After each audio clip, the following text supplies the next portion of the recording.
Welcome to the second episode of PBI&J podcast. I am Surya Pratap Babar, and joining me are Anurag Meena and Jayavardhan Lal. Today, we will be speaking about cryptocurrencies and what's the hype around it. This session will be done in four parts. Part one will be taken up by me, and I will be speaking about the origins of money. Part two will be taken up by Anurag Meena. He will be talking about the development of cryptocurrencies and Bitcoin. Part 3 will be taken up by Jayavardhan, and he will be speaking about comparison of different cryptocurrencies and applications of cryptocurrency. There will be a fourth part where we will discuss the regulations around cryptocurrencies and have a general panel discussion around it. So let's start with part 1, the origins of money.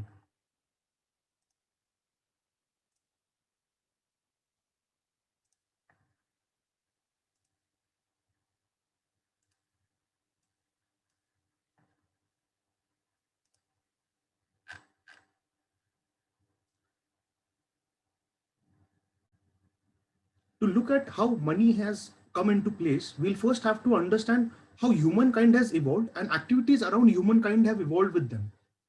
In the initial stages of the human journey, we were all hunter gatherers, and there were bands of hunter gatherers who roamed in the plains of Africa, the Serengeti plains, the Siberian plains, the Eurasian plains.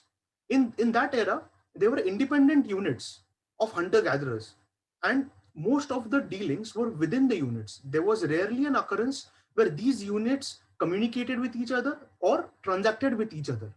So the mainstay of the unit was reciprocity amongst themselves. If, say, we have killed an animal together and some member of the group hasn't had something to eat, I can give that member some food from my side, and this will be remembered by that member, and he will reciprocate in some manner to my kindness. So it was all built around reciprocity. With time, agricultural evolution took place, and then we have settled human life. These were small hamlets or villages that were settled. In these villages, there were functionaries who had specific tasks. One person dealt with farming, another person dealt with animal rearing. Women generally were dealing with child rearing and domestic activities. There were carpenters who dealt with making wooden objects. There were blacksmiths who made spears and hunting equipment. Also, they made plows as it was settled human life where agriculture was practiced. And in this setup, there was something called as barter system, where people transacted goods for goods or goods for services.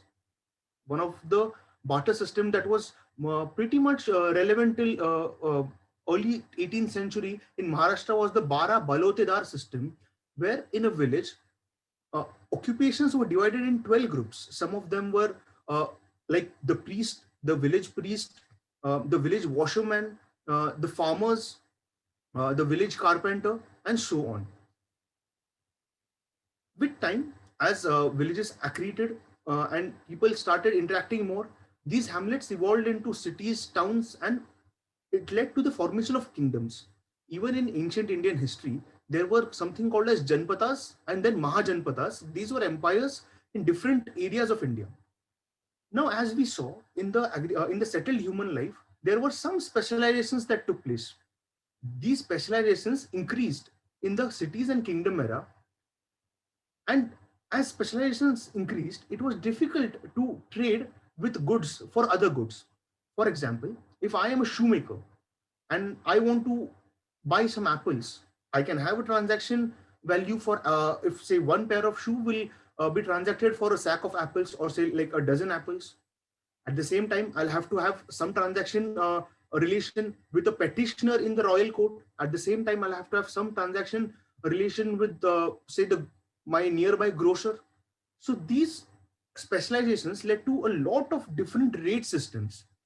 In one of the written evidences, we find that shoemaker had to have 61 different transaction rates to just transact goods. So naturally, this barter system became untenable with time. Here came in the need of a common value transfer mechanism. Whenever a person was trading with another person based on goods or services, people were transacting value for some good or transacting value for some service that was rendered. Here comes in the concept of money. So let us understand what is money? Money is nothing but a common value transfer mechanism. Money is also an intersubjective reality, means that it exists only in each other's imagination. For example, uh, today the global valuation of money is around $80 trillion, but the hard currency or cash that exists is only worth 5 to 6 trillion dollars. So this shows that this shows the intersubjective reality ness of money. Now, money can be anything that can systematically represent value of something. What I mean is, I can have a copper disc saying that this one copper disc will buy me certain number of apples. At the same time, I can have an amulet, which where I can say that is this amulet will buy me 1 meter of cotton cloth. So money is whatever we define money to be. In earlier South Asian history, cowrie shells, in Marathi we called it kaudi. Kaudi shells were used to transact objects, and this cowrie shells were in place as money for around 4,000 years. In the Tang era, the Tang dynasty era of China, bolts of cotton cloth or any kind of silk cloth were used for transacting value in transactions. And during the Nazi concentration camps at Auschwitz, the detainees used cigarettes as currency. 12 cigarettes could buy you a loaf of bread, and 400 cigarettes could buy you a liter of alcohol. So money is whatever we want it to be, whatever value we attach it to be. Now let's look how money has evolved across centuries. Why has money worked? To understand how it is working, we have to first understand why it is working. Money is working because there is an inherent trust. It is a common value that we are attaching to something. So it is not the value of the material that is being used as money. It is the value of trust that is being used to transact value. What I mean is, in earlier Sumerian days, a sack of barley, grain barley, could be used to transact goods or services. That if I say, please wash my n number of clothes and I will give you a sack of barley. So I was transacting barley as money. Later on, silver shekels. So this Sumerian barley as money was as early as 3000 BC. When later on we humans came to silver shekels. Silver shekels were 8.33 grams of silver, not necessarily coins. 8.33 grams of silver was called one silver shekel, and that silver shekel was used to transact goods and services.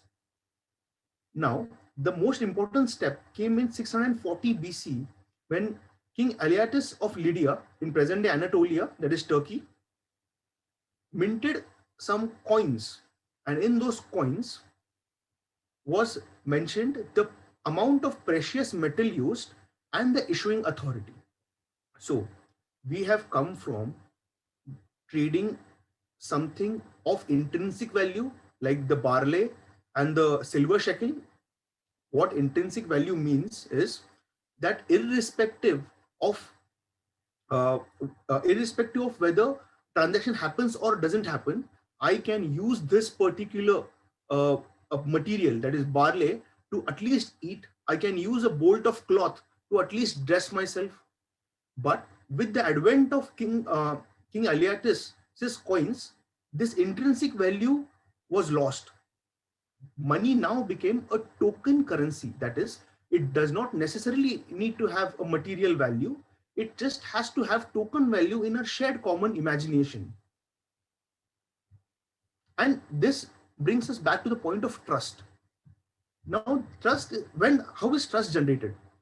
Trust is generated in certain token. If I believe in it, the person whom I am going to trade with it believes in it. And this all trust is guaranteed by a sovereign authority. This is what King Alyattes did. He put his authority on the coins, that I am issuing these coins, and you can trust that these coins can be used in certain transactions. We also notice that whenever the state collapses, this trust collapses, and hence currency also falls. The recent example was in Venezuela, when the Venezuelan bolivar completely crashed due to the internal turmoil. Today, one US dollar can buy 306 billion Venezuelan bolivars. That is how important sovereign authority and the trust in the sovereign authority and the currency is. Also, during the collapse of Soviet Union, during the internal turmoil of Iraq, the first thing that happened was the crash of currency, and that leading to the crash of their economies. How has money so benefited humankind? Because there is trust built, money has integrated different regions of the world. In ancient times, it integrated India with the Roman Empire, India with West Asia. It integrated the entire Afro-Asian space as one commercial unit. How does this happen? Well, the best example is of India trading with Rome. Romans came to India to buy spices, and for Indians, they traded it for gold to the Romans. Now, the Roman emperor gave gold in form of coins minted by him. So what Indians did was they minted their own coins with their king's faces, Indian king's faces, which they made it to look like the Roman emperor. And one of this example was of King Denarius of Rome. And from here comes the term dinar for a coin, and dinar is still the name of currency in certain West Asian countries. Once the token was created as money, once the trust was established, once business bloomed, this created wonderful flourishing ground for capitalism. What is capitalism? Putting in simple terms, whenever I have a gain from a commercial transaction, I don't consume it. Rather, I invest it back into my business. That is the most simple definition of capitalism. So once I have a token currency, I can build credit on it, because even if I deposit, say, if I have 10 coins of token currency, I deposit it with the bank. Some other person comes to the bank and says, I want to build a bakery and give me some coins, give me some money. So the bank can lend that person five rupees, but the bank still has 10 rupees or 10 coins. So essentially, the bank has generated these 5 coins, and now this becomes a money multiplier. What was 10 coins in the economy has become now 15 coins in the economy. And by credit, by money multiplier, we came across the concept of growth in economy. And this led to us believing that the future will be better. And hence, capitalism kept booming and is today the most prevalent economic system in the world. In India's case, we have derived these ancient uh, tenets of currency. Today, we have a statutory body issuing a sovereign currency. Section 22 of the RBI Act gives RBI the power to print money. This power is given by the Parliament under the RBI Act of 1934. This power to the Parliament is given by the Constitution of India under Schedule 7, Entry 36, where it says that currency, coinage, and legal tender are subjects that the union government or the union legislature will deal with. So we can see that in the modern Indian era or in the modern era, currency is all about a sovereign function which should be done by a sovereign authority. So there is sovereign responsibility involved. Hence, counterfeiting currency is a crime against authority of state. Now we are talking about cryptocurrency. Cryptocurrency is generated without the sanction of this sovereign authority. That is the first problem that we encounter, first philosophical problem that we encounter with cryptocurrency. And because it does not have a sovereign guarantee behind it, its prices, as we have seen, are very much volatile. So this was the origin of money and how it has benefited. In the next part, Anurag will talk about how cryptocurrency has developed, and later Jayavardhan will speak of applications of cryptocurrencies and compare it. So stay tuned for the next parts.